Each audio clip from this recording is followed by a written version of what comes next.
ಎಲ್ಲ ಉಪನ್ಯಾಸಕರಿಗೆ ನನ್ನ ನಮಸ್ಕಾರಗಳು. ಪ್ರಸ್ತುತ ರಾಜ್ಯದಲ್ಲಿ ಪದವಿ ಪೂರ್ವ ಕಾಲೇಜುಗಳ ಉಪನ್ಯಾಸಕರ ಸಂಘದ ಚುನಾವಣೆ ನಡೀತಾ ಇದೆ. ರಾಜ್ಯ ಮಟ್ಟದಲ್ಲಿ ಮತ್ತು ಜಿಲ್ಲಾ ಮಟ್ಟದಲ್ಲಿ ಈ ಚುನಾವಣೆಗಳು ಬರುವ ದಿನಾಂಕ 7ನೇ ತಾರೀಕು ಭಾನುವಾರ 8:30ರಿಂದ 3 ಗಂಟೆವರೆಗೂ ಮತ ಚಲಾವಣೆ ಮಾಡಲಿಕ್ಕೆ ಅವಕಾಶ ಇದೆ. ಕರ್ನಾಟಕ ರಾಜ್ಯದಲ್ಲಿ 8,282 ಉಪನ್ಯಾಸಕರು ಮತವನ್ನು ನೀಡಲಿಕ್ಕೆ ಈ ಚುನಾವಣೆಯಲ್ಲಿ ನೋಂದಾವಣೆಗೊಂಡಿದ್ದಾರೆ. ಒಂದು ವಿಷಯದ ಕ್ಲಾರಿಟಿಗಾಗಿ ನಾನು ವಿಡಿಯೋವನ್ನು ಮಾಡ್ತಾ ಇದ್ದೀನಿ. ಏನು ಅಂತಂದರೆ, ನಾನು ಭಾಳಷ್ಟು ಕಡೆ ಪ್ರಚಾರಕ್ಕೆ ಹೋದಾಗ ಕೆಲವಿಷ್ಟು ಉಪನ್ಯಾಸಕರು ತಪ್ಪು ಒಂದು ತಿಳುವಳಿಕೆ ಇದೆ ಅಂತ ನನಗನ್ನಿಸ್ತು. ಏನು ಅಂತಂದರೆ, ಜಿಲ್ಲಾ ಬಾಡಿಯವರು ರಾಜ್ಯ ಮಟ್ಟದ ಒಂದು ಪದಾಧಿಕಾರಿಗಳನ್ನು ಆಯ್ಕೆ ಮಾಡ್ತಾರೆ ಇಲ್ಲಿ ಅನ್ನುವಂಥದ್ದು ಮಾತು ಕೇಳಿ ಬರ್ತಾಯಿತ್ತು. ಅದಕ್ಕಾಗಿ ಈ ವಿಡಿಯೋನ ನಾನು ಮಾಡ್ತಾ ಇದ್ದೀನಿ. ಇದಕ್ಕಿಂತ ಹಿಂದಿನ ಚುನಾವಣೆಯಲ್ಲಿ ಏನಾಗಿತ್ತು ಅಂತಂದರೆ, ತಾಲೂಕು ಮಟ್ಟದವರು ಜಿಲ್ಲಾ ಮಟ್ಟಕ್ಕೆ, ಜಿಲ್ಲಾ ಮಟ್ಟದವರು ತಾಲೂಕು ಮಟ್ಟಕ್ಕೆ ಪದಾಧಿಕಾರಿಗಳನ್ನು ಆಯ್ಕೆ ಮಾಡ್ತಕ್ಕಂಥ ಒಂದು ನಿಯಮ ನಮ್ಮ ಬೈಲಾದಲ್ಲಿತ್ತು. ಈ 2024ರಲ್ಲಿ ತಿದ್ದುಪಡಿಯಾದಂತೆ ಬೈಲಾದ ಪ್ರಕಾರ ಈಗ ಜಿಲ್ಲಾ ಮಟ್ಟದಲ್ಲಿ ಮತ್ತು ರಾಜ್ಯ ಮಟ್ಟದಲ್ಲಿ ಪದಾಧಿಕಾರಿಗಳನ್ನು ಆಯ್ಕೆ ಮಾಡುವಂಥ ಒಂದು ಜವಾಬ್ದಾರಿ ಉಪನ್ಯಾಸಕರದೇ ಆಗಿದೆ. ತಾಲೂಕು ಮಟ್ಟದ ಬಾಡಿ ಈಗ ಪ್ರಸ್ತುತ ಇರುವುದಿಲ್ಲ.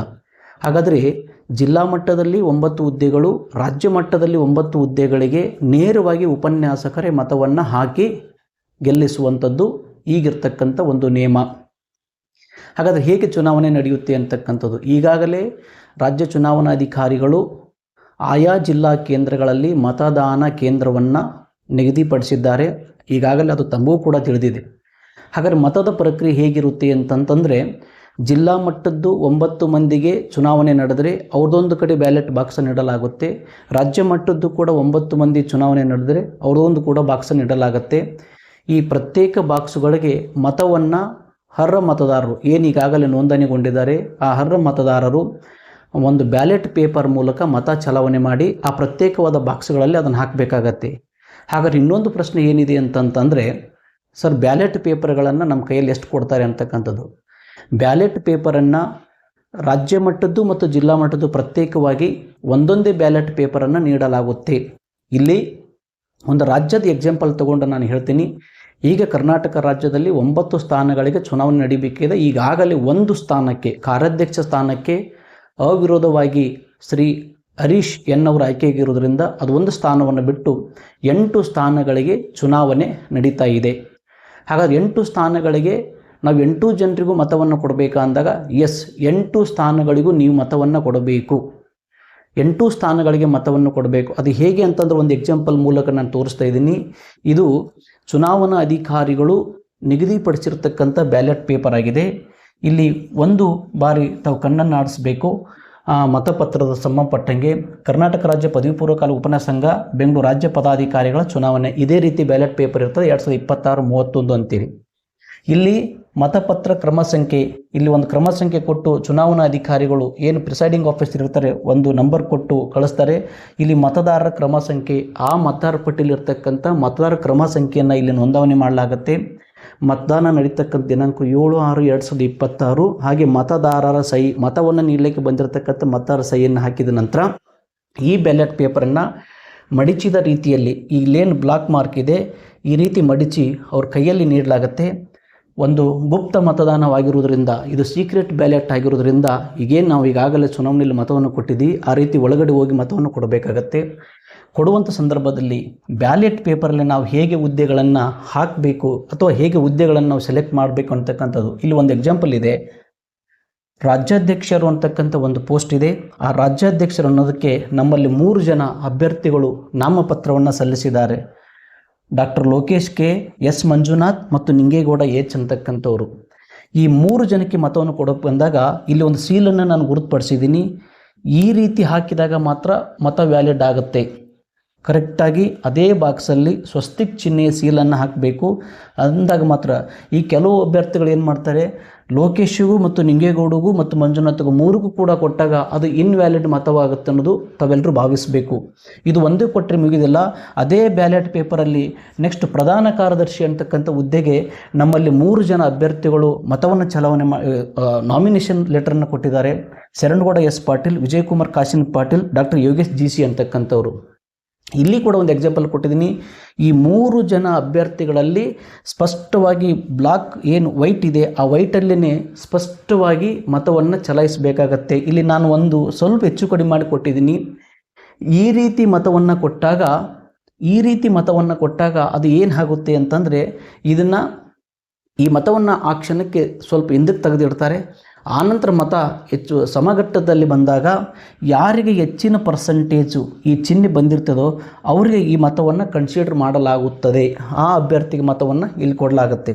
ಸೊ ನೆಕ್ಸ್ಟ್ ಖಜಾಂಚಿ ಹುದ್ದೆಗೆ ಕೂಡ ಇದೇ ರೀತಿ ಇಬ್ಬರು ಅಭ್ಯರ್ಥಿಗಳು, ಖಜಾಂಚಿಗೆ 3 ಅಭ್ಯರ್ಥಿಗಳು, Madhukar T Patgar, Shashidhar BC, Venkatesh SR ಅಂತಕ್ಕಂಥವರು ಇಲ್ಲಿ ನೇರವಾಗಿ ಸೆಂಟ್ರಿಂಗ್ ಪಾಯಿಂಟಲ್ಲಿ ತಾವು ಮತವನ್ನು ನೀಡಬೇಕು ಅಂತಕ್ಕಂಥದ್ದು.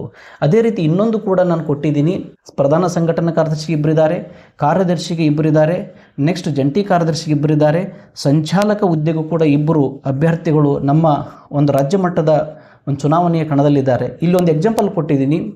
ಇದು ನನ್ನದೇ ಹೆಸರು ಭೀಮಪ್ಪ H. ಗೊಲ್ಲರ್ ಅಂತೇಳಿ, ಮತ್ತು ನನ್ನ ವಿರುದ್ಧ ಜಯಾನಂದ್ ಪ್ರಸಾದ್ K ಅಂತಕ್ಕಂಥವ್ರು ನಿಂತ್ಕೊಂಡಿದ್ದಾರೆ. ಇಂಥ ಸಂದರ್ಭದಲ್ಲಿ ಇದನ್ನು ಯಾಕೆ ನಾನು ಸೆಂಟ್ರಾಗಿ ತೋರಿಸಿದ್ದೀನಿ ಅಂತಂದರೆ, ಒಂದು ವೇಳೆ ನೀವು ಈ ರೀತಿ ಮತವನ್ನು ಚಲಾವಣೆ ಮಾಡಿದರೆ ನನಗೂ 50% ಇದೆ, ಅವ್ರಿಗೂ 50% ಇದೆ. ಇಂಥ ಮತವನ್ನು ಇನ್ವ್ಯಾಲಿಡ್ ಮತ ಅಂತೇಳಿ ಗುರುತಿಸಲಾಗುತ್ತೆ. ಇನ್ವ್ಯಾಲಿಡ್ ಮತ ಅಂತೇಳಿ. ಸರ್ ಹಾಗಾದರೆ ಇಷ್ಟು ಹುದ್ದೆಗಳಾದವು, ಉಪಾಧ್ಯಕ್ಷ ಹುದ್ದೆಗಳದು ಎಲ್ಲಿದೆ ಅಂತ ಕೇಳಿದಾಗ, ಉಪಾಧ್ಯಕ್ಷ ಹುದ್ದೆ ನಮ್ಮಲ್ಲಿ ಮಹಿಳೆಗೆ ರಿಸರ್ವ್ ಇರುವುದರಿಂದ ಅದಕ್ಕೂ ಕೂಡ ಪ್ರತ್ಯೇಕವಾಗಿರ್ತಕ್ಕಂಥ ಬ್ಯಾಲೆಟ್ ಪೇಪರ್ 1, ಅಲ್ಲಿ 7 ಹುದ್ದೆಗಳು, ಬ್ಯಾಲೆಟ್ ಪೇಪರ್ 2 ಅದು ಒಂದು ಹುದ್ದೆ. ಆ ಎರಡನ್ನು ಕೂಡ ಒಂದು ಅಟ್ಯಾಚ್ ಮಾಡಿ ನಿಮಗೆ ಮತಪತ್ರವನ್ನು ಮಡಿಸಿಕೊಡಲಾಗುತ್ತೆ. ಇದಕ್ಕೆ ಸಂಬಂಧಪಟ್ಟಂತೆ ಉಪಾಧ್ಯಕ್ಷ ಮಹಿಳೆಗೆ ಅದು ಕೋಟ ಇರೋದ್ರಿಂದ, ಮೀಸಲಿರೋದ್ರಿಂದ ಆ ಹುದ್ದೆಗೆ ಪ್ರತ್ಯೇಕವಾಗಿರ್ತಕ್ಕಂತಹ ಒಂದು ಬ್ಯಾಲೆಟ್ ಪೇಪರ್ ಇರ್ತದೆ. ಇಲ್ಲಿ 2 ಅಭ್ಯರ್ಥಿಗಳು ಕಣದಲ್ಲಿದ್ದಾರೆ, ನೇತ್ರಾವತಿ TD ಮತ್ತು ಡಾಕ್ಟರ್ ಸುಕನ್ಯಾ SO ಅಂತಕ್ಕಂಥವ್ರು.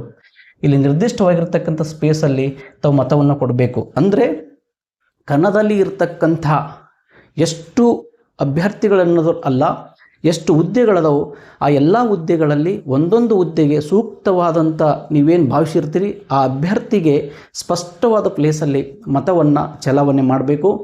ಹಾಗಾದರೆ ಕರ್ನಾಟಕ ರಾಜ್ಯದ ಪ್ರತಿಯೊಬ್ಬ ಉಪನ್ಯಾಸಕರಿಗೆ 8 ಮತಗಳು ರಾಜ್ಯ ಮಟ್ಟಕ್ಕೆ ಮತ್ತು ಜಿಲ್ಲಾ ಮಟ್ಟಕ್ಕೆ ಬಂದಾಗ, ಈ ಕೆಲವೊಂದು ಜಿಲ್ಲಾದಲ್ಲಿ 9 ಹುದ್ದೆಗಳದವು, ಬಟ್ 2, 3, 4, 5, 6 ಹುದ್ದೆಗಳು ಅವಿರೋಧ ಆಯ್ಕೆಯಾಗಿದ್ದವು. 1-2 ಹುದ್ದೆಗಳು ಚುನಾವಣೆ ನಡೀತಿದ್ದವು. ಎಷ್ಟು ಹುದ್ದೆಗಳಿಗೆ ಚುನಾವಣೆ ನಡೀತಾ ಇದೆ ಅಷ್ಟು ಹುದ್ದೆಗಳಿಗೆ ತಾವು ಮತವನ್ನು ನೀಡಬೇಕು. ಒಂದು ವೇಳೆ ಜಿಲ್ಲಾ ಮಟ್ಟದಲ್ಲಿ 9 ಹುದ್ದೆಗಳಿಗೆ, ರಾಜ್ಯ ಮಟ್ಟದಲ್ಲಿ 9 ಅಂತೂ ಅವಕಾಶ ಇಲ್ಲ, 8 ಹುದ್ದೆಗಳಿರೋದು ಒಂದು ಅವಿರೋಧ ಆಗಿದೆ. 8 ಮತಗಳು ಅಂದರೆ ರಾಜ್ಯ ಮಟ್ಟಕ್ಕೆ 8 ಮತಗಳನ್ನು, 8 ಸ್ವಸ್ತಿಕ್ ಸೀಲನ್ನು ಒಬ್ಬೊಬ್ಬ ಅಭ್ಯರ್ಥಿಗೆ ಕೊಟ್ಟರಾಗೋದಿಲ್ಲ.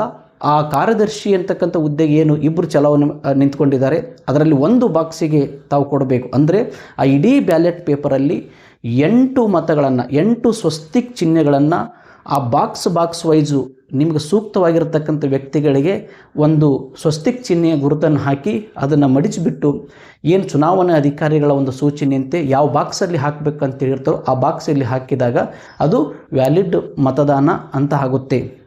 ಸೊ ಇದೆಲ್ಲವನ್ನು ಈಗಿಂದಿರ್ತಕ್ಕಂಥ ಜಿಲ್ಲಾ ಮಟ್ಟದ ಪದಾಧಿಕಾರಿಗಳು ಇವತ್ತು ರಾಜ್ಯ ಮಟ್ಟಕ್ಕೆ ಆಯ್ಕೆ ಮಾಡೋದಿಲ್ಲ. 8282 ಏನು ಅರ್ಹ ಮತದಾರ ಅಂದರೆ ಉಪನ್ಯಾಸಕರಿದ್ದಾರೆ, ಆ ಎಲ್ಲ ಉಪನ್ಯಾಸಕರು ಮತಗಟ್ಟೆಗೆ ಬಂದು ಈ 8 ಹುದ್ದೆಗಳಿಗೆ ಅಂದರೆ ರಾಜ್ಯ ಮಟ್ಟದ ಪದಾಧಿಕಾರಿ 8 ಹುದ್ದೆಗಳಿಗೆ 8 ಮತವನ್ನು ಚಲಾಯಿಸಬೇಕು. ಮತ್ತು ತಮ್ಮ ಜಿಲ್ಲೆಯಲ್ಲಿ ಒಂದು ಜಿಲ್ಲಾ ಮಟ್ಟದಲ್ಲಿ ಎಷ್ಟು ಹುದ್ದೆಗಳಿದಾವೋ ಅಷ್ಟು ಮತವನ್ನು ತಾವು ಚಲಾವಣೆ ಮಾಡಬೇಕು. ಇದು ಜಿಲ್ಲಾ ಮಟ್ಟದ ಪದಾಧಿಕಾರಿಗಳು ರಾಜ್ಯ ಮಟ್ಟಕ್ಕೆ ಒಂದು ಆಯ್ಕೆ ಮಾಡೋದಿಲ್ಲ, ತಾವೇ ತಮ್ಮ ಜಿಲ್ಲಾ ಕೇಂದ್ರಗಳಿಗೆ ಬಂದು ಮತವನ್ನು ಕೊಟ್ಟು, ಅಂದರೆ ಇದು ನಮ್ಮ ಸಂಘ, ಇದು ನಮ್ಮ ಸಂಸ್ಥೆ, ಇದು ನಮ್ಮ ಹಿತಕ್ಕಾಗಿರ್ತಕ್ಕಂಥ ಸಂಸ್ಥೆ, ಇದು ನಮ್ಮೆಲ್ಲರ ಒಳಿತಿಗಾಗಿ ದುಡಿತಕ್ಕಂಥ ಸಂಸ್ಥೆ. ಈ ಸಂಘದಲ್ಲಿ ಪ್ರತಿಯೊಬ್ಬ ಉಪನ್ಯಾಸಕರು ಸಹಭಾಗಿತ್ವವನ್ನು ತಗೋಬೇಕು. ಇದು ಅವರೆಲ್ಲರ ಜವಾಬ್ದಾರಿ. ಯಾಕಂದರೆ ಒಂದು ಬಲಿಷ್ಠವಾದ ಸಂಘ ಇದ್ದರೆ ಮಾತ್ರ ನಮ್ಮ ಒಂದು ಹಿತಾಸಕ್ತಿಯ ರಕ್ಷಣೆಗಳು ಆಗ್ತವೆ. ಅದನ್ನು ದಯಮಾಡಿ ಯಾರೂ ಕೂಡ ಮರಿದೇನೆ ನಾವು ಹಾಗಂತೇನೆ ಈ ಸಂದರ್ಭದಲ್ಲಿ ಚುನಾವಣಾ ಅಧಿಕಾರಿಗಳು ಸಂಡೇ ದಿನವೇ ಅದನ್ನು ಒಂದು ಮತದಾನದ ದಿನಾಂಕವನ್ನು ನಿಗದಿಪಡಿಸಿದ್ದಾರೆ. ಅವತ್ತು ಎಲ್ರಿಗೂ ಬಿಡುವಿರ್ತದೆ. ದಯಮಾಡಿ ಯಾರೂ ಕೂಡ ಮಿಸ್ ಮಾಡ್ದೇ ಮತದಾನ ಕೇಂದ್ರಕ್ಕೆ ಬಂದು ನಿಮಗೆ ಸೂಕ್ತ ಅನಿಸಿರ್ತಕ್ಕಂಥ ಅಭ್ಯರ್ಥಿಗಳಿಗೆ ಒಂದು ಮತವನ್ನು ಚಲಾವಣೆ ಮಾಡಬೇಕು ಅಂತ ರಾಜ್ಯದ ಪ್ರತಿಯೊಬ್ಬ ಉಪನ್ಯಾಸಕರಲ್ಲಿ ನಾನು ಕೈ ಮುಗಿದು ವಿನಂತಿ ಮಾಡಿಕೊಳ್ತಾ ಇದ್ದೇನೆ. ಅದೇ ರೀತಿ ನಾನು ಕೂಡ ಇವತ್ತು ಶ್ರೀ ನಿಂಗೇಗೌಡ ಎಚ್ ಅವರ ಪ್ಯಾನಲಿನಲ್ಲಿ ಒಂದು ಕಾರ್ಯದರ್ಶಿ ಹುದ್ದೆಗೆ ನಾನು ಸ್ಪರ್ಧೆ ಮಾಡಿದ್ದೀನಿ. ಆ ಒಂದು ಹುದ್ದೆಗೆ ಮತ್ತು ನಮ್ಮ ಪ್ಯಾನಲ್ಲಿಗೆ ಮತವನ್ನು ಕೊಟ್ಟು ಒಂದು Ningegowda H, Sharanagouda Patil, Venkatesh S R ಅಂತಕ್ಕಂಥವ್ರು ಒಂದು side, next Lakshmikant J, Bheemappa H Gollar, ನಾನು, ವಿಠಲ್ ಎ ಮತ್ತು ಸಿದ್ದರಾಜು ಎಮ್ ಆರ್ ಅಂತಕ್ಕಂಥವ್ರು ನಾವು 8 ಮಂದಿ ತಂಡದೊಂದಿಗೆ ಈ ಚುನಾವಣೆಯಲ್ಲಿದ್ದೇವೆ. ನಮ್ಮ ವಿರುದ್ಧವೂ ಕೂಡ ಒಂದು ತಂಡ ಇದೆ. ನಮ್ಮ ತಂಡಕ್ಕೆ ನೀವು ಮತವನ್ನು ಕೊಡಬೇಕು ಅಂತಕ್ಕಂಥದ್ದು, ಒಂದು ಬಲಿಷ್ಠವಾಗಿರ್ತಕ್ಕಂಥ ಸಂಘವನ್ನು ಕಟ್ಟಲಿಕ್ಕೆ ಬಲಿಷ್ಠವಾದ ವ್ಯಕ್ತಿಗಳು, ಒಂದು ವಿಚಾರಶೀಲತೆ ವ್ಯಕ್ತಿಗಳು, ಒಂದು ರಚನಾತ್ಮಕ ಚಿಂತನೆಯನ್ನು ಮಾಡ್ತಕ್ಕಂಥ ವ್ಯಕ್ತಿಗಳು ಸಂಘದಲ್ಲಿರಬೇಕು. ಅದನ್ನೆಲ್ಲ ನೀವೆಲ್ಲ ಇಷ್ಟು ದಿನ ಒಂದು ವಾಟ್ಸಪ್ ಕಮ್ಯುನಿಕೇಷನಲ್ಲಿ ಬೇರೆ ಬೇರೆ ಹಂತದಲ್ಲಿ ತಾವು ವಿಚಾರ ಮಾಡಿರ್ತೀರಿ. ದಯವಿಟ್ಟು ನಮ್ಮ ಒಂದು ಈ ತಂಡಕ್ಕೆ ಮತವನ್ನು ಚಲಾವಣೆ ಮಾಡುವುದರ ಮೂಲಕ ನಮ್ಮ ತಂಡವನ್ನು ಹಾರಿಸಿ ತರಬೇಕು ಅಂತಕ್ಕಂಥ ಒಂದು ಎಲ್ಲರಲ್ಲಿಯೂ ಮನವಿ ಮಾಡ್ತಾ ನನಗೆ 2 ಮಾತುಗಳಿಗೆ ವಿರಾಮ ಇಡ್ತೇನೆ.